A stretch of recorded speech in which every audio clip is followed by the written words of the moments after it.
تو رہنا کی بات ہے، یہ جو آج ہے اس نے بس کہا دیا بہت ہو جانی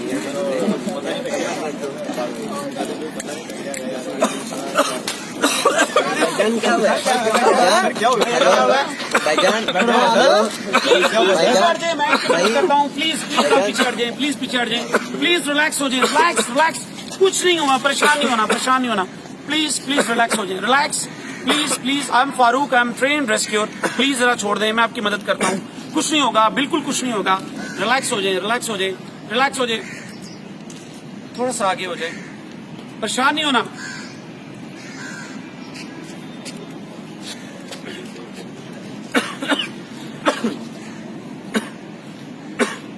آپ کیسا فیل کر رہے ہیں؟ بیٹر۔ ایک بات یاد رکھیں کہ کھانا کھاتے ہوئے، پانی پیتے ہوئے سم ٹائم جسے ہم اچھو لگنا کہتے ہیں، انگلش میں سے فورن باڈی ایئر وے obstruction کہتے ہیں، اور اس وجہ سے بہت سارے لوگوں کی جان چلی جاتی ہے۔ ایک چھوٹا سا عمل کر کے ہم اس شخص کی زندگی کو بچا سکتے ہیں۔ اور اگر کوئی شخص آپ کے ساتھ اس طرح کی پوزیشن ہاتھ بنا کے آئے اور آپ کے سامنے آ کے کھڑا ہو جائے تو آپ سمجھ لیں کہ یہ انٹرنیشنل سائن آف چوکنگ ہے اور اس شخص سے بولا نہیں جا رہا۔ اگر کسی شخص کے گلے میں کوئی چیز پھنس جائے تو کیا وہ بول سکتا ہے؟ وہ نہیں بول سکتا، وہ ایسے ہی کہے گا، وہ بول نہیں سکے گا۔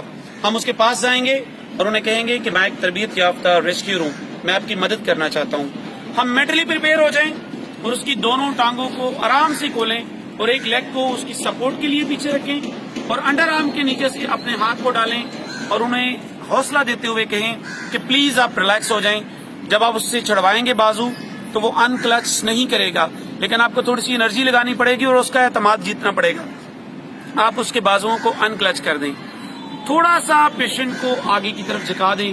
یاد رکھیں کہ آپ نے جہاں پہ یہ دونوں ربس ملتی ہیں جن کو سٹرنم کہتے ہیں اور زیفی سٹرنم کے بالکل پاس اور جہاں پہ بیلی بٹن ہے، اس کے درمیان آپ نے اپنا ہاتھ رکھنا ہے اور ہاتھ رکھتے ہوئے آپ نے پیشنٹ کو جھکا دینا ہے اور آپ نے ایسے مٹھی بنانی ہے۔ اس مٹھی کو پلیز دیکھ لیجئے گا، آپ کا تھم اندر ہونا چاہیے۔ آپ نے ایسے مٹھی بنانی ہے، ان کے بیلی کے اوپر رکھنا ہے، بیلی بٹن اور زیفی سٹرنم کے درمیان میں تھوڑا سا آگے جھکا دینا ہے اور آپ نے پیشنٹ کو 1 2 3 4 5 جرک لگانے ہیں۔ یاد رکھیں اس میتھڈ کو ہیملش مینوور کہتے ہیں اور ہم نے جو جرک لگانے ہیں وہ اس طرح سے لگانے ہیں کہ جیسے چاکلیٹ کے ساتھ آئس کریم کو نکالا جاتا ہے۔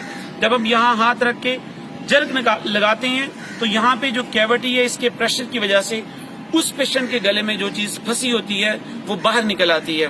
یہ بات یاد رکھیں کہ آپ نے جب جرک لگانے ہیں، اگر میں آپ کو وداؤٹ پیشنٹ ڈیمو دوں تو اچھے جرک لگانے ہیں، لائک دس 1 2 3 4، اس طرح سے جرک لگانے ہیں۔ اور جب تک ریسکیو 1122 اور کوئی میڈیکل ایمرجنسی پہ رسپونڈ کرنے والی سروس نہیں پہنچتی، آپ نے یہ عمل جاری رکھنا ہے۔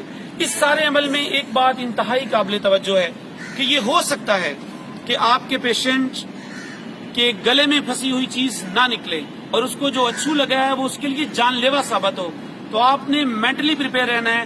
اگر اس کے گلے کا رستہ سانس لینے کا کھلا نہیں ہے تو وہ پیشنٹ انکانشیس ہو سکتا ہے۔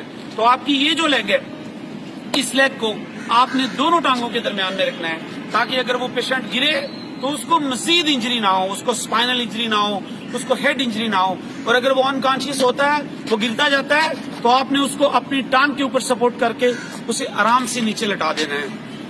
دوسری یہ سب سے اہم بات ہے کہ ایسا ہو سکتا ہے کہ کوئی ایسی لیڈی ہو جو اپنی ہیلتھ کنڈیشن کی وجہ سے ہم اس کے بیلی کے اوپر یہ پش نہ لگا سکتے ہوں، یہ اس کو تھرسٹ نہ لگا سکتے ہوں، پریگننٹ لیڈی ہو سکتی ہیں۔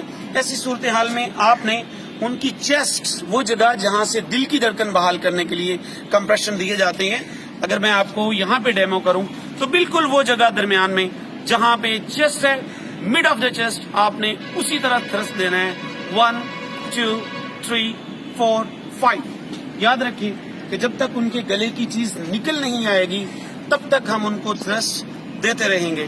یہ ایک اتنا چھوٹا عمل ہے لیکن اگر بروقت کر دیا جائے تو کسی کی جان بچائی جا سکتی ہے۔